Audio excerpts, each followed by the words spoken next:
Ok, salut, bonjour, bonsoir tout le monde. Bienvenue dans une nouvelle vidéo avec Dr. Han. Dans cette vidéo, je vais commencer par corriger l'épreuve de physique du concours IAMAC 2024, ok, dans l'épreuve de l'année passée. Donc, nous allons, en fait, c'est une épreuve classique, hein, vous avez quatre problèmes. Le premier problème, c'est un problème d'électrostatique. Le deuxième problème, c'est un problème de thermodynamique. Et puis, le troisième problème, c'est un problème d'onde électromagnétique dans le vide. Et puis, le quatrième problème, c'est un problème de thermodynamique. Donc, voilà quatre problèmes classiques comme le concours. Et vous avez 4 pour répondre euh, à ces problèmes-là. Donc, dans cette vidéo sera une vidéo un peu longue, euh, dans laquelle je pense corriger les 3 premiers problèmes. OK? Et ma correction de ces exercices sera vraiment technique, dans le sens que la plupart de ces problèmes, je pense que j'avais déjà fait assez de vidéos qui vous permettront techniquement de répondre à ces problèmes-là. Mais aussi, comme je le dis, mes vidéos, c'est juste pour vous montrer un peu les raisonnements. C'est pas en fait l'objectif, c'est pas de résoudre les problèmes de façon linéaire, parce que je pense qu'à la maison, vous pouvez, si vous voulez vraiment passer le concours, vous devez aussi vous exercer à résoudre ces problèmes-là vous-même. Mes vidéos ne sont que, prenez mes vidéos comme des guides ou qui pourront vous guider dans la résolution de ces problèmes-là. Ok, donc pour cela, il y aura des étapes que je vais sauter dans ces vidéos-là parce que je suppose que si vous me suivez pendant un temps déjà, vous serez déjà familier avec ces choses-là. Mais ceci étant, cela ne veut pas dire que s'il y a quelque chose que quelqu'un ne comprend pas, n'hésitez pas à me laisser des questions. Ou s'il y a quelque chose où vous n'êtes pas d'accord, n'hésitez pas aussi à me laisser des questions. Et puis, je vais y répondre. Si vous trouvez une erreur dans mes vidéos, n'hésitez surtout pas à m'écrire. Et comme ça, comme je le dis, ensemble, nous allons tous apprendre. Donc, sans plus tarder, voyons les problèmes ensemble avant de commencer par voir les solutions. Donc ici, nous avons deux points de coordonnées. Donc on a A et B. En fait, c'est un repère dans 3D, mais je vais supposer qu'on a Y ici et puis on a Z ici. OK? Donc on vous met A, c'est ici, moins 1. OK? Et B est quelque part ici, plus 1. Et puis on met une autre charge ici en un point C. Donc en fait, vous avez un truc comme ça. Et puis ici, vous avez plus Q, vous avez aussi plus Q ici, et ici, vous avez plus Q. Donc voilà le système de charge qu'on a. Vous-même, déjà à partir de ce dessin, de ce schéma, je pense que le problème est résolu, hein. Vous voyez qu'il y a une certaine symétrie là. Donc c'est sûr que le champ électrique sera sur Z, et puis la force aussi sera sur Z. Euh, donc voilà un peu ça, ce que le schéma du problème. La première question dit de déterminer le champ électrique créé au point C par les points A et B. Bon, ça c'est direct, hein, c'est comme ce que j'ai dit. Le champ électrique sera dans la direction de Z. Après, on dit de calculer la force électrique. Bon, donc, si vous connaissez le champ électrique, vous multipliez simplement par la charge en C, vous avez la force électrique.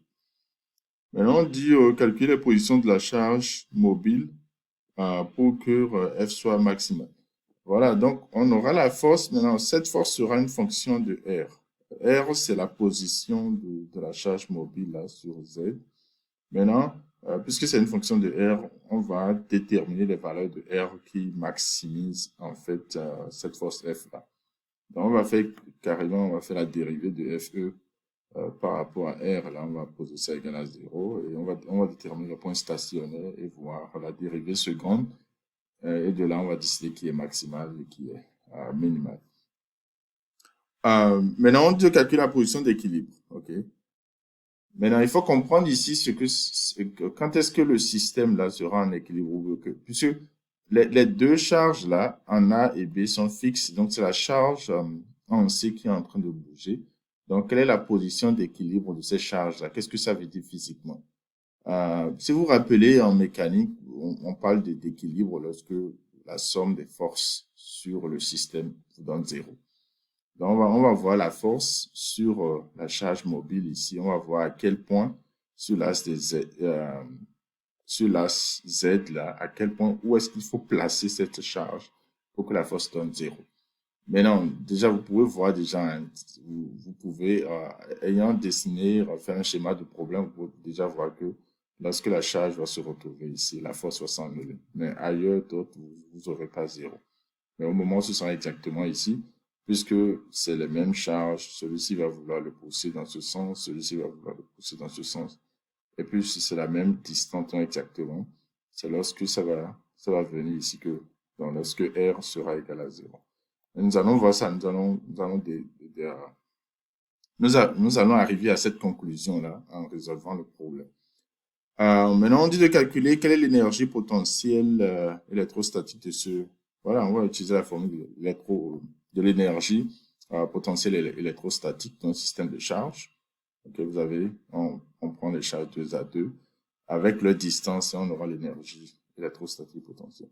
Maintenant, on demande ça à l'équilibre. On connaît la position d'équilibre lorsque R est égal à 0. Bien sûr, cette énergie sera une fonction de R. Si on sait qu'à l'équilibre, R est égal à 0, on va simplement remplacer dedans.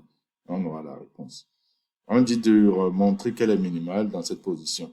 Voilà, cette question, je ne sais pas trop. En tout cas, on va voir ça. Quand je vais vous montrer ma solution, on va voir ça. Physiquement, ça doit être minimal, mais je ne trouve pas minimal. Donc, je ne sais pas s'ils sont en train de faire quelque chose qui n'est pas juste. Je vais vous laisser ça. Et si vous reprenez ça à la maison, vous arrivez à une conclusion différente, s'il vous plaît, faites-moi savoir ça. Le deuxième problème, c'est un problème de thermodynamique, aussi simple. Pourquoi? Parce qu'on a fait un gaz parfait monoatomique. Okay? On donne initialement une température et à une certaine pression. Okay? Et on cherche maintenant à extraire de ce fluide, en fait, de ce gaz-là, une énergie mécanique maximale. Okay? On donne le rapport de chaleur massique à pression et à volume constant du gamma. Et on donne R, la constante des gaz parfaits. Alors, la première question, c'est quelle est l'expression de l'énergie interne d'un gaz parfait monoatomique en fonction de N. Ça, tout le monde connaît ça, hein, de R. C'est un gaz parfait, donc l'énergie interne dépend simplement de la température. Et on a N, donc c'est NCV, ne trouvez pas la température. Maintenant, il y a une relation entre CV et R. On va remplacer, puis on aura ce qu'on veut. Maintenant, énoncer le premier principe de la thermodynamique, tout le monde doit connaître ça là aussi. Énergie, c'est égal au travail et puis la chaleur. Okay, ou bien la variation d'énergie interne. Ça vous donne le travail et la chaleur échangée. Ça, c'est le premier principe de la thermodynamique. Maintenant, on dit de montrer qu'une transformation adiabatique qui amènerait ce gaz à T0 égale à 0 Kelvin permettrait de récupérer entièrement l'énergie interne du fluide sous forme de travail mécanique. Voilà, on est à cette température-là. Et si on fait une transformation adiabatique, ok, si on fait une transformation adiabatique de T0 jusqu'à 0, c'est que l'énergie interne finale, en fait, ce serait 0, ok. Mais l'initiale sera quelque chose qui est proportionnel à T0. Donc, vous avez en fait la variation d'énergie interne. Vous prenez tout, en fait. D'ici à là, toute l'énergie interne est épuisée. Maintenant, du fait que la variation d'énergie interne est égale à chaleur plus travail, et puis on a une transformation adiabatique, ça veut dire qu'il n'y a pas de chaleur échangée. Donc, cette chaleur-là, c'est 0, Q est égal à 0. Ça veut dire qu'en fait, toute l'énergie interne est récupérée sous forme de travail. Donc, c'est simplement la preuve, ce qu'il demande de montrer là.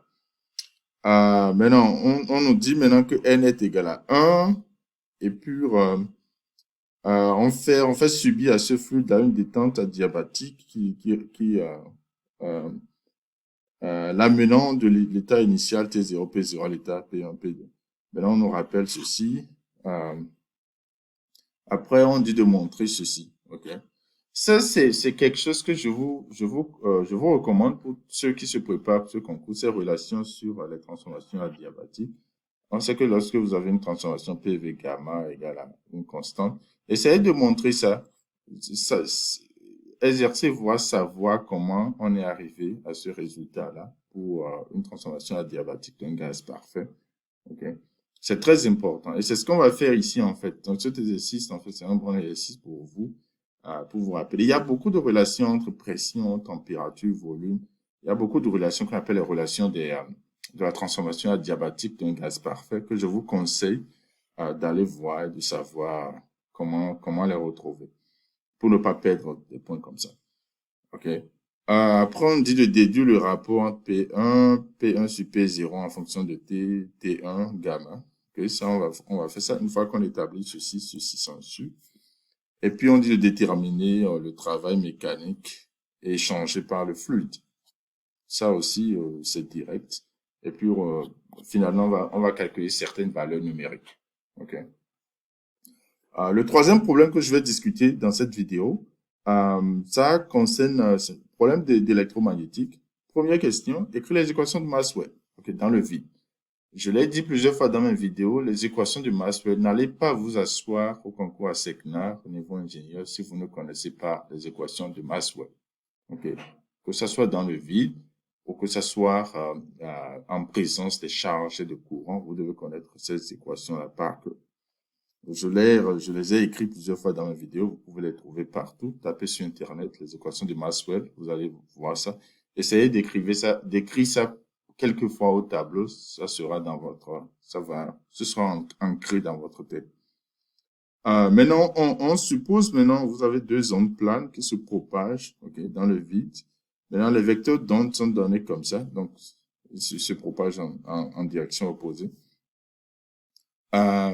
Maintenant, on dit le champ électrique E1 et E2 sont rectilinéairement polarisés suivant l'axe des abscisses.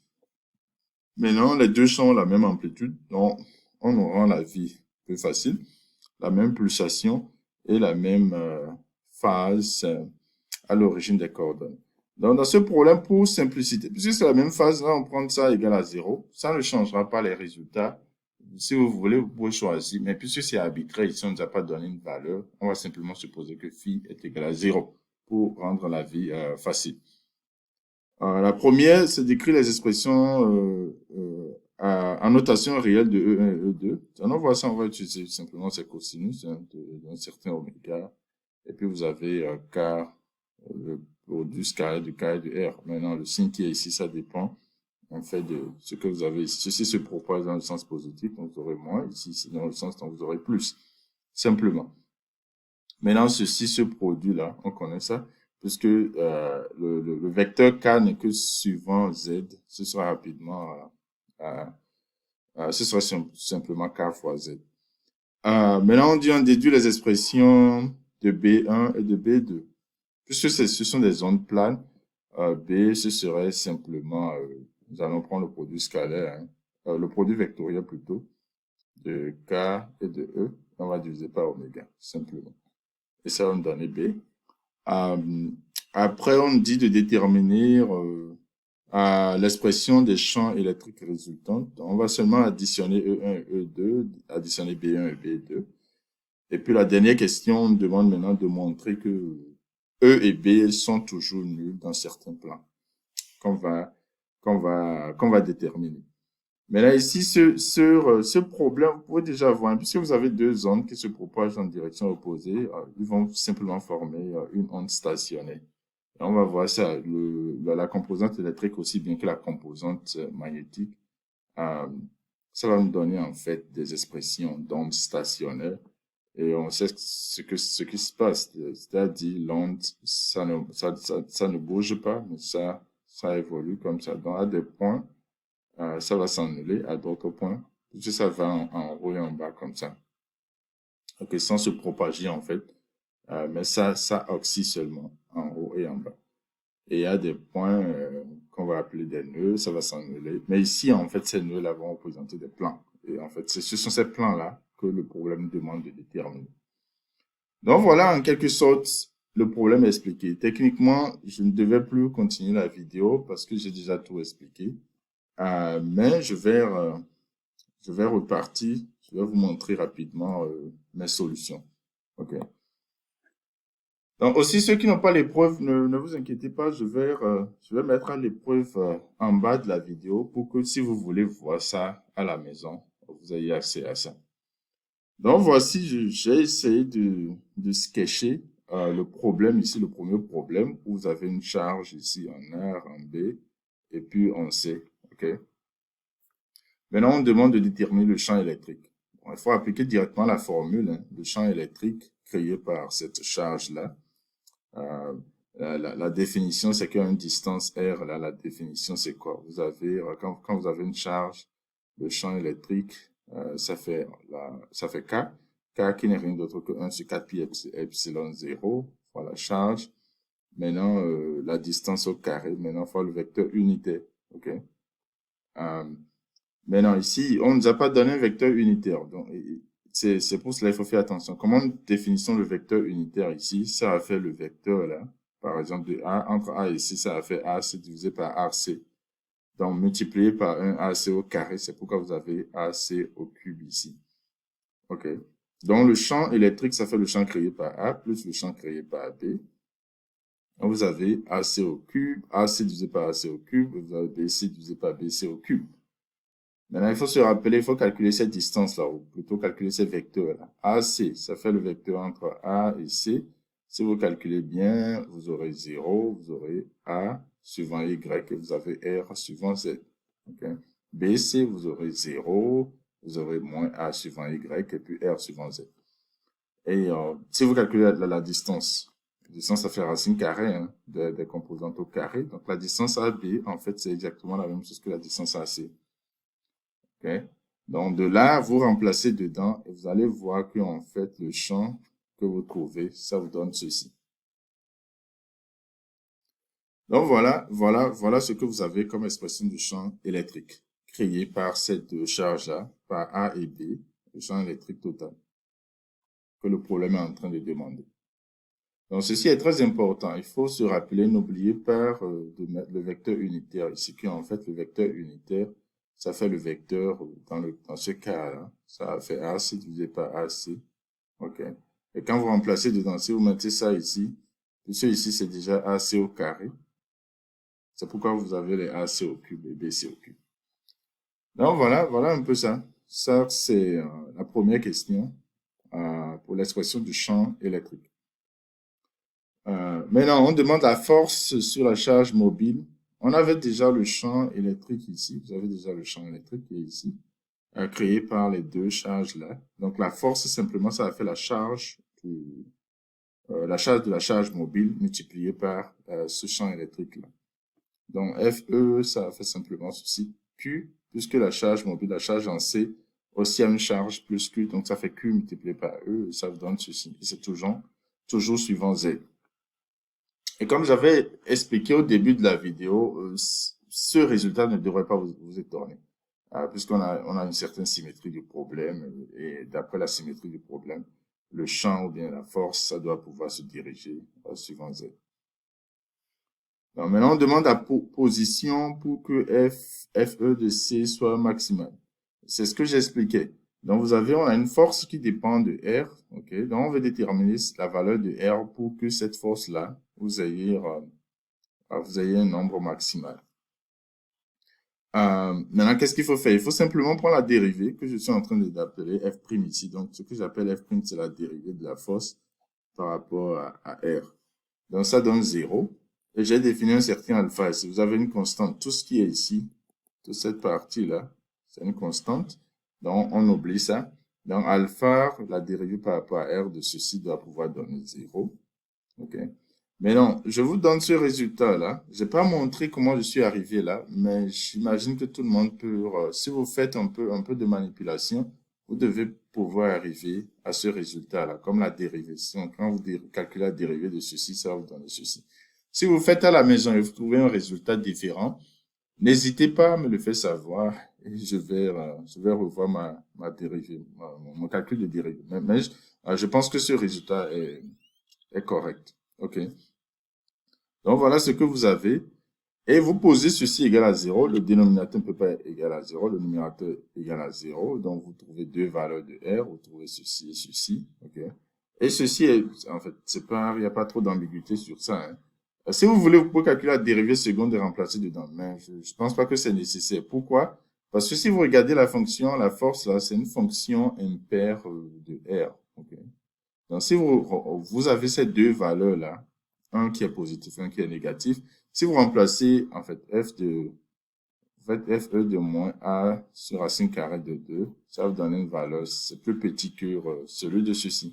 Et puisque c'est plus petit que FE de A, c'est exactement l'opposé, mais c'est plus petit. Donc, ça veut dire que l'autre est en haut, l'autre est en bas. Et puisqu'on cherche le maximum, le R en qui ceci est maximum, c'est évident qu'on prenne ceci. Okay?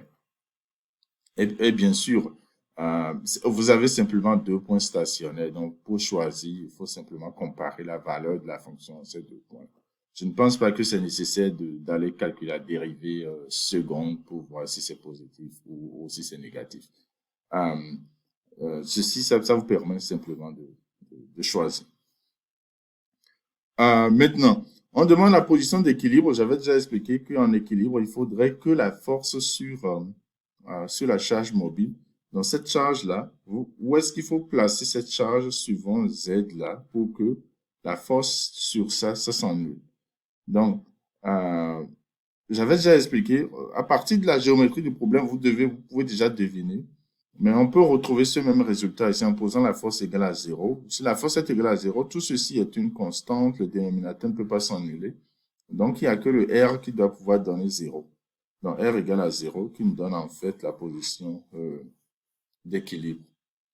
Donc, dans cette position exactement où on a su Y ici, vous avez Q, vous avez Q ici.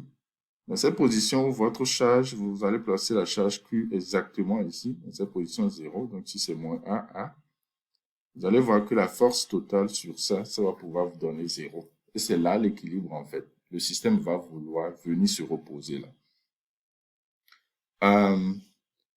On dit l'énergie électrostatique potentielle dans la position d'équilibre. Maintenant, quand vous avez un système de charge, comment vous trouvez l'énergie électrostatique potentielle? Ça, c'est une formule que vous utilisez. 1 sur 4 pi epsilon 0. Puisqu'on a trois charges. On a A, B, C.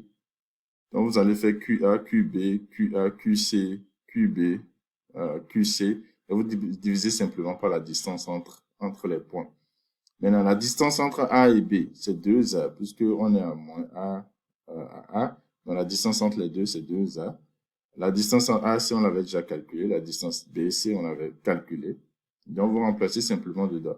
Et puisque les charges sont les mêmes, vous avez Q au carré sur 2A plus 2Q au carré sur ces deux parties, c'est la même chose.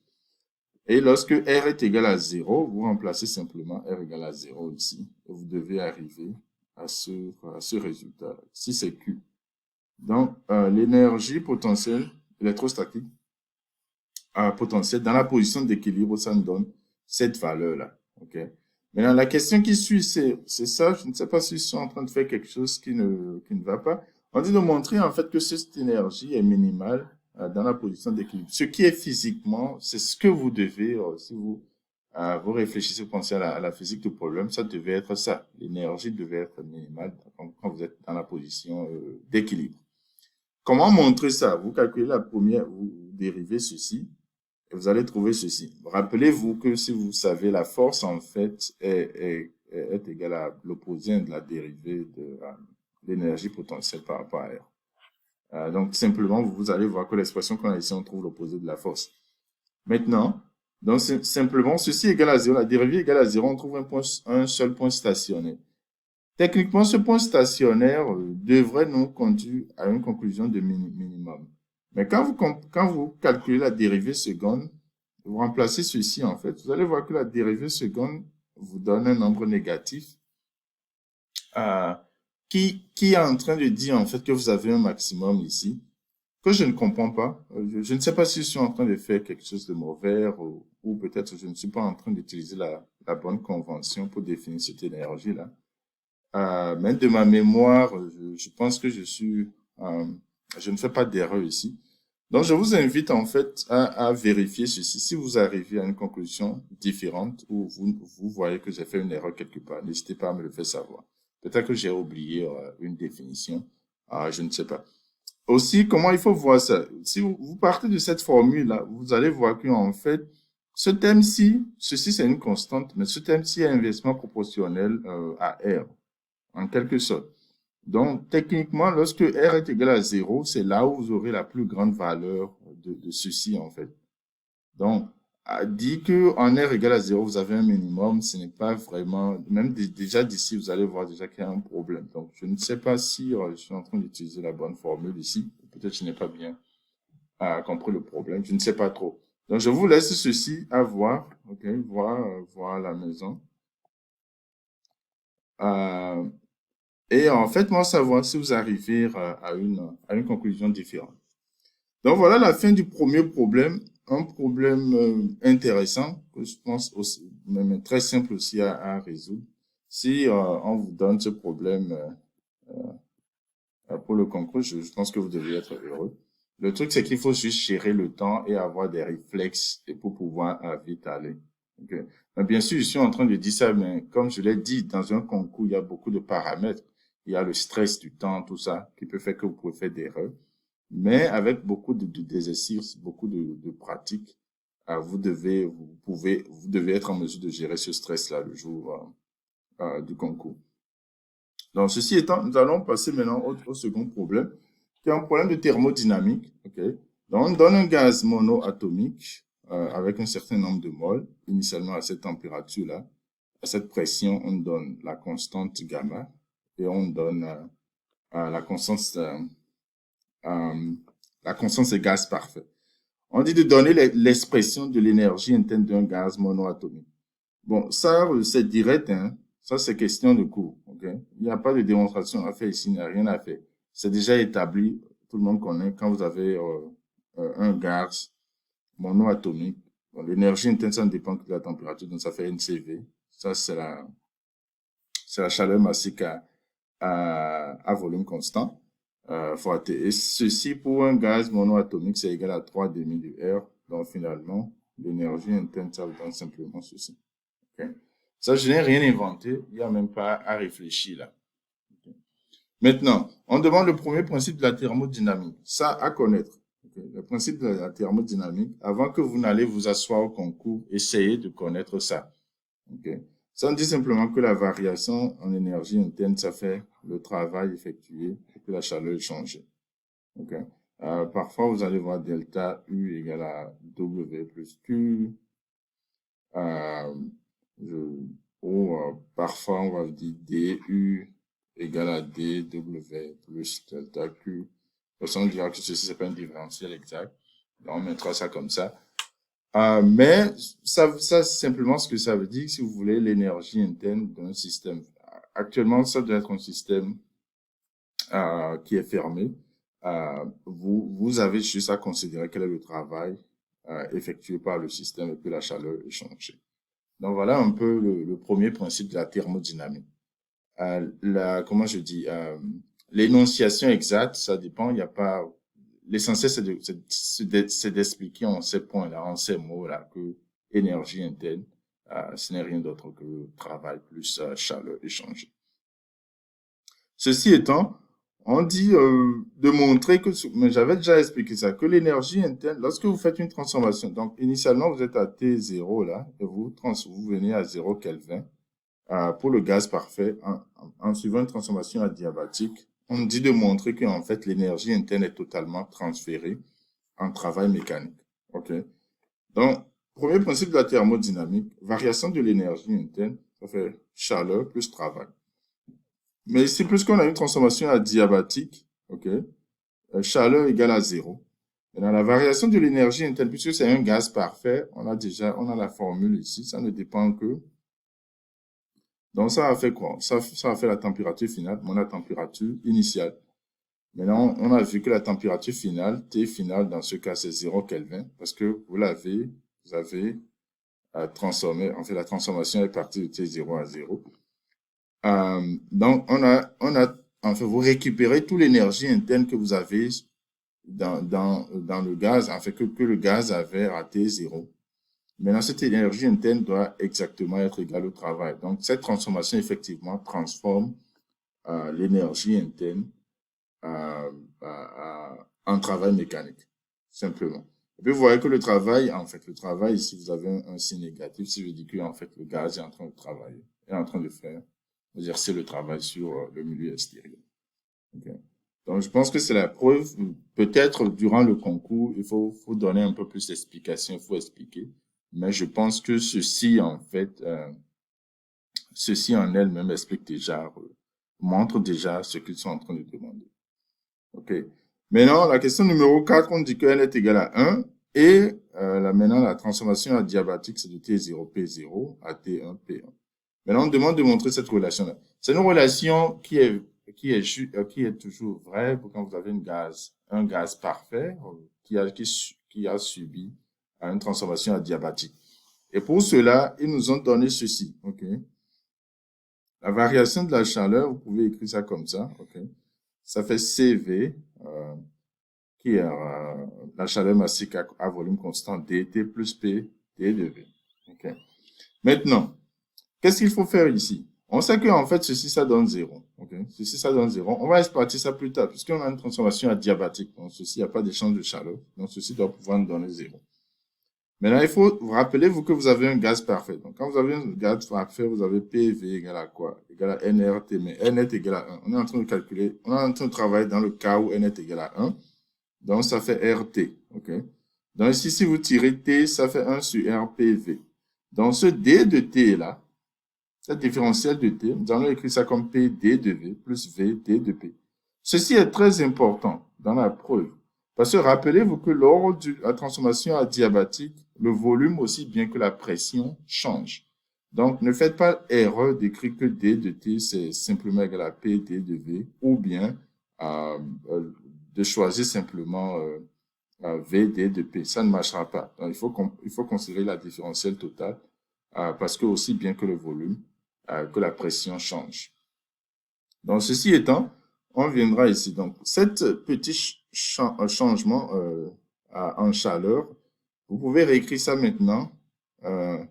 Puisqu'on a un CV ici, donc ça va vous donner maintenant CV divisé par R, P, D de V plus V, D de P, D de P plus P, D de V.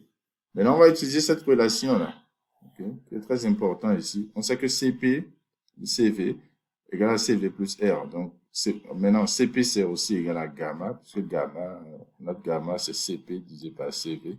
C'est une relation que vous pouvez utiliser directement. Hein. Et rappelez ici aussi N est égal à 1. Si ce n'était pas 1, on aurait à avoir peut-être un N ici. Donc, avec ceci maintenant, vous pouvez tirer que CV, ça donne égal à R divisé par gamma moins 1, qui est aussi une relation pour les gaz parfaits en général, vous arrivez à ceci. Maintenant, ceci étant connu, nous allons maintenant remplacer, vous avez CV divisé par R. Donc, CV divisé par R, ça va faire 1 sur gamma moins 1. Okay? Donc, changement de Q, ça fait 1 sur gamma moins 1 P D de V, plus 1 sur gamma moins 1 V D de P, plus P D de V. Nous allons mettre les deux là ensemble. On a P D de V, P D de V. Vous mettez ensemble, ça va vous donner ceci. Et ceci, on le laisse ici. Maintenant, comme je vous ai dit, c'est une transformation adiabatique. Donc, ceci, delta Q, ça nous donne 0. Delta Q égale à 0, ça veut dire que gamma, notre gamma P, D de V plus V, D de P, ça nous donne 0. Okay. Maintenant, arrivé ici, vous pouvez avoir quoi? Gamma D de V divisé par V. Donc, c'est comme si vous divisez tout ceci par PV. Donc, vous divisez tout ceci divisé par PV. Okay? Donc, si vous divisez par PV, ici, vous aurez quoi? Gamma D de V sur V égale. Maintenant, on balance l'autre côté. D de P sur P. C'est ce qu'on a. Okay? Maintenant, il faut intégrer ça, puisqu'on a fait une transformation de quoi? On a fait une transformation de T1, T0, P0 à T1, P1. Maintenant, à tout ceci aussi, vous associez aussi un volume, hein, V0 et V1. Donc, on a fait cette transformation-là. Donc, je vais intégrer cette partie. Gamma, c'est une constante de V0 à V1, égale à moins, vous intégrez maintenant de P0 à P1. Maintenant, ceci, on connaît ça. C'est quoi? C'est simplement le logarithme népérien. Donc, ça fait gamma ln de V1 sur V0 égale ln de P0 sur P1. Ici, le signe a changé, donc c'est pourquoi j'ai inversé. Donc, on est arrivé ici, ok? De là, on arrive ici, ok?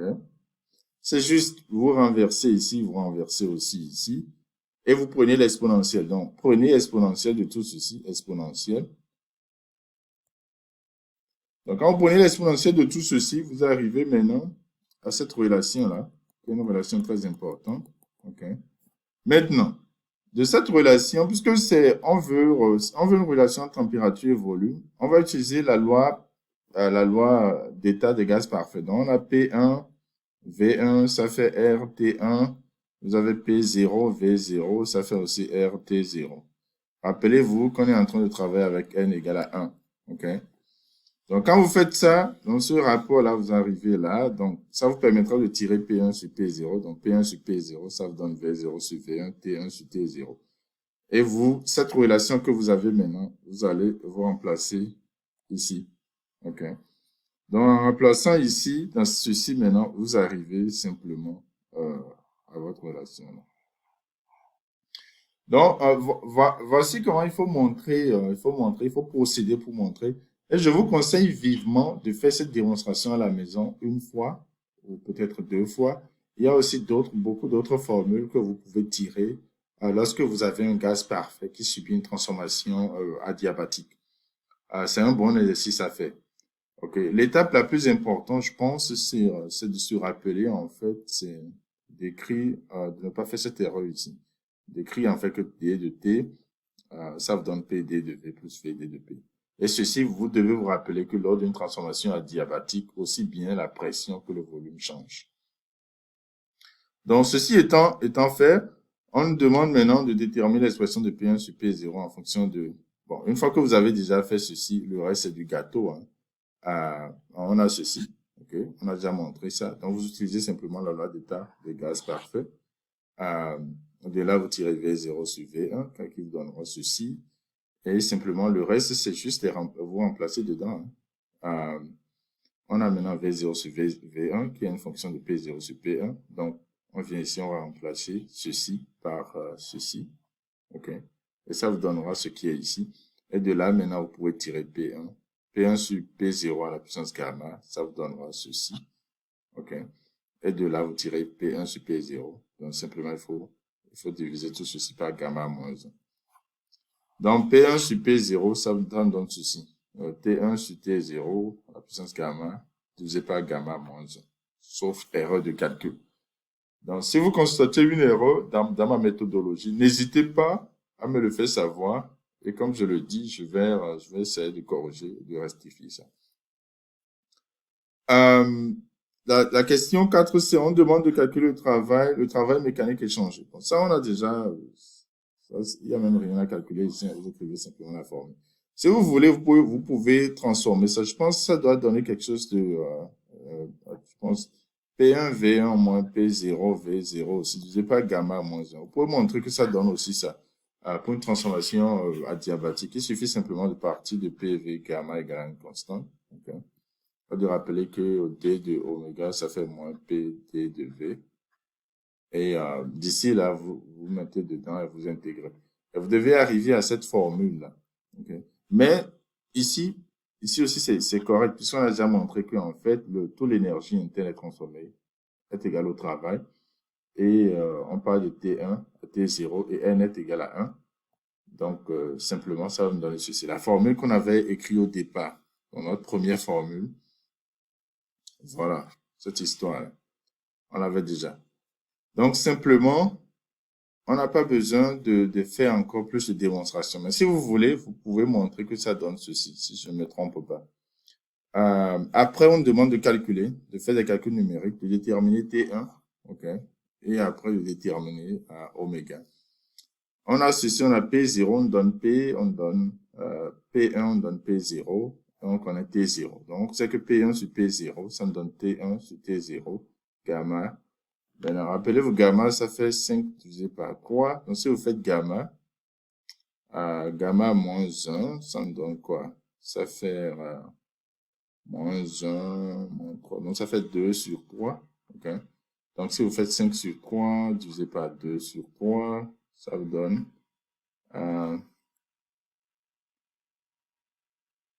oh, je suis en train, est-ce que je fais une erreur ici? Voilà, 5 sur 3 divisé par 2 sur 3. Oh, ok. Je suis en train de faire une erreur ici. Gamma sur gamma moins 1. Donc, gamma moins 1, ça fait 5 sur 3 moins 1. Donc, ça fait 2 sur 3. Ok. Donc, je suis en train de faire une erreur ici. Cet exposant c'est pas correct. Donc, vous faites le calcul alors à la maison. Donc, cette valeur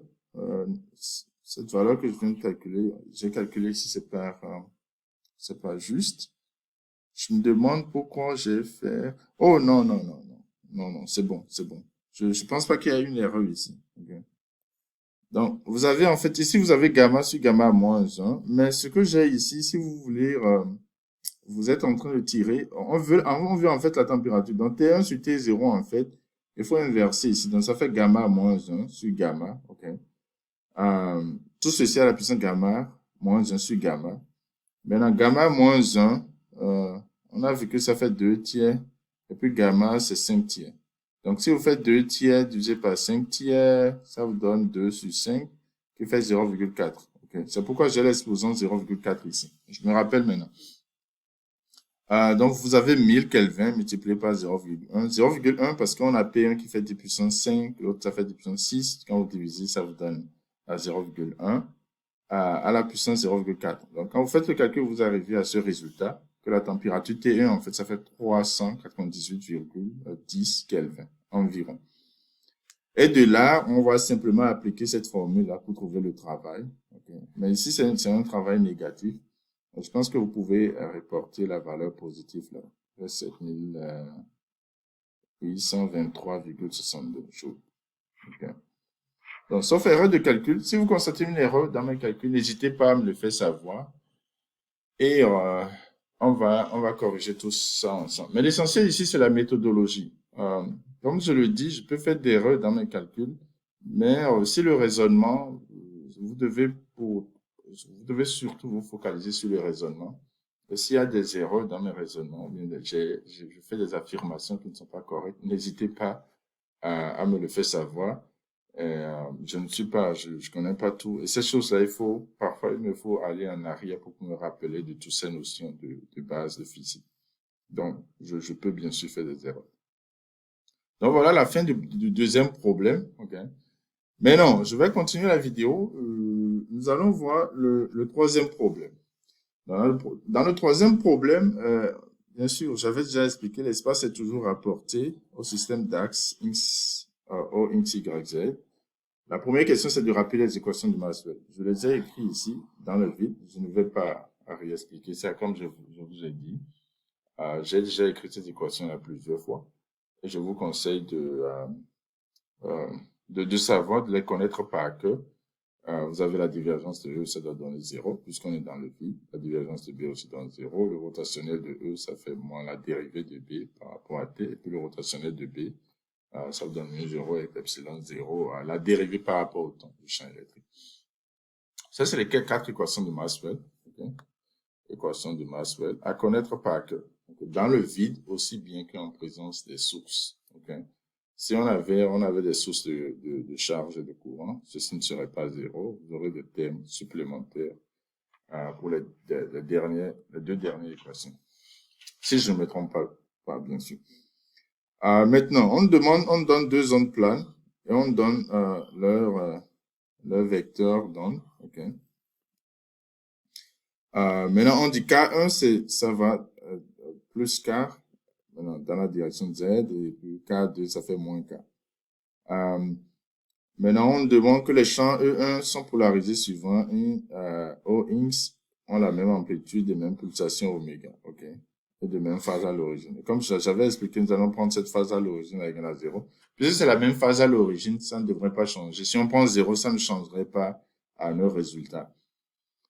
Ceci étant, on demande l'expression de E1 et de E2 en notation réelle. Ça, c'est direct, hein. Vous devez savoir écrire ces expressions-là. En général, vous utilisez cosinus. Si vous voulez, vous pouvez utiliser sinus, mais c'est juste une transformation ici. Donc, puisque les champs sont polarisés suivant X, ok, et il faut regarder le vecteur d'onde. Le vecteur d'onde, c'est seulement suivant Z. Donc, vous aurez simplement Z ici. Il n'y aura pas de X, Y, ok.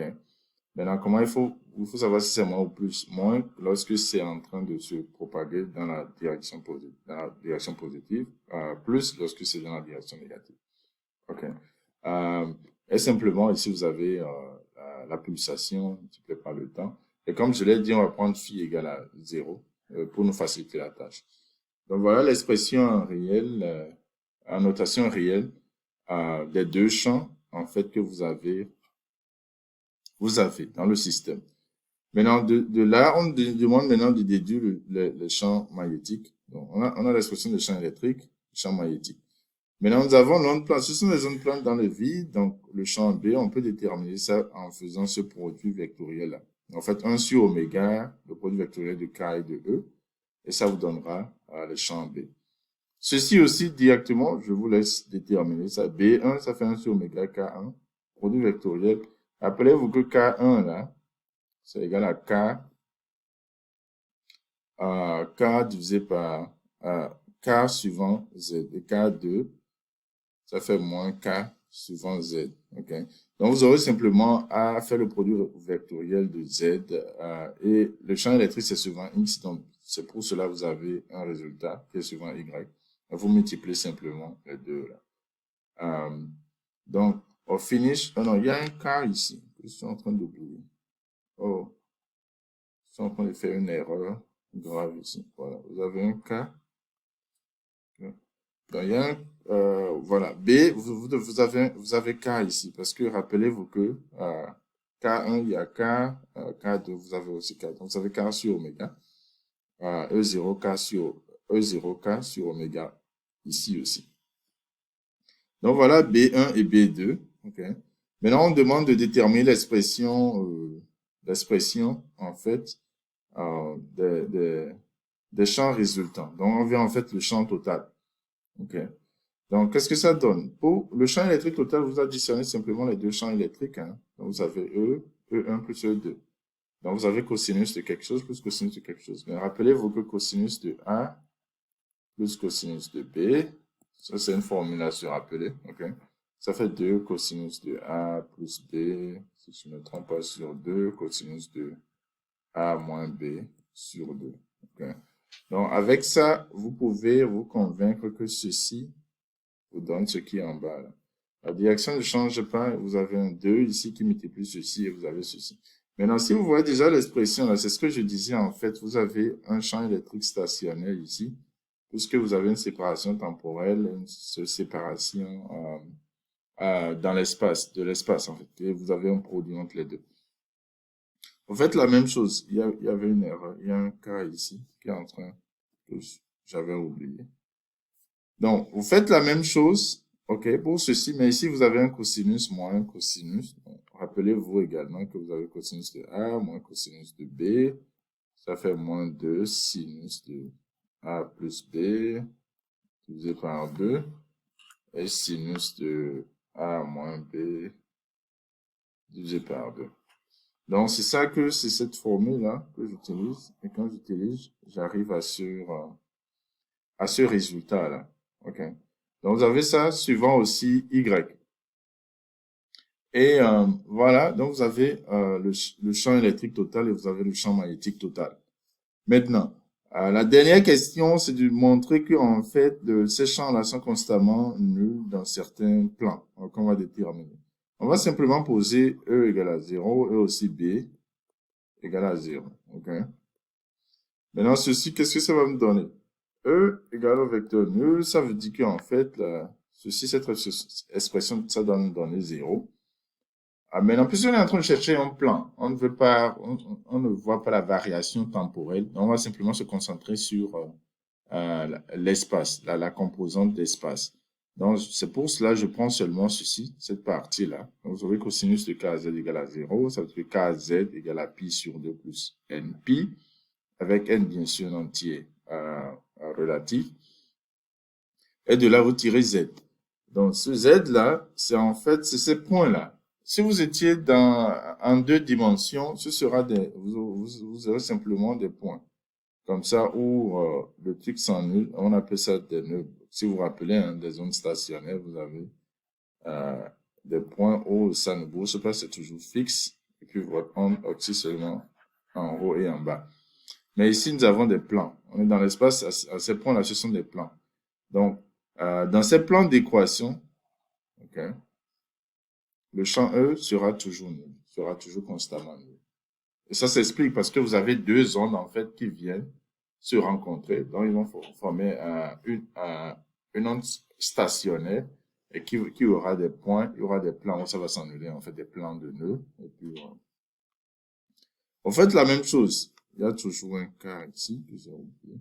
Donc, faites la même chose pour le champ B. Okay? Avec le champ B, vous arrivez également au même résultat. Hein? Donc, on va prendre seulement cette partie-là. Le sinus de kz qui donne 0, ça veut dire que kz est égal à un certain npi. Donc, z, ça fait npi sur 2. Et vous arrivez à la même conclusion. Donc, dans ces plans-là, dans les plans d'équation npi sur k, le champ B aussi va s'annuler. Donc, voilà, je suis arrivé à la fin des 3 problèmes de sujet d'ingénieur, les cours de physique de 2024. C'est pour ne pas, pour que la vidéo ne soit pas tellement longue, c'est pourquoi je laisse le dernier problème que je vais discuter aussi dans une autre vidéo. Donc, je vous conseille d'être toujours en ligne, d'être toujours abonné pour plus de vidéos comme ça. Et comme je le dis, si vous trouvez une erreur dans ma vidéo, n'hésitez pas à me contacter, n'hésitez pas à me laisser des commentaires. Aussi, partagez mes vidéos, okay? Partagez avec vos amis qui se préparent aussi pour le concours. Ça peut vous servir de guide. Et n'oubliez pas de réfléchir sur ce problème que je vous ai posé. Je ne sais pas l'erreur que je suis en train de faire. Si vous arrivez à une conclusion différente, n'hésitez pas à me le faire savoir. Et aussi, n'hésitez surtout pas, si vous constatez une erreur dans mon raisonnement, dans ce que je vais faire, n'hésitez pas à me le faire savoir. Parce que comme je le dis, je dois repartir parfois en arrière pour me rappeler de ces choses-là. Je peux faire des erreurs, quoi. Ceci étant, merci si vous êtes un abonné, merci si vous êtes du passage et à la prochaine fois avec Dr.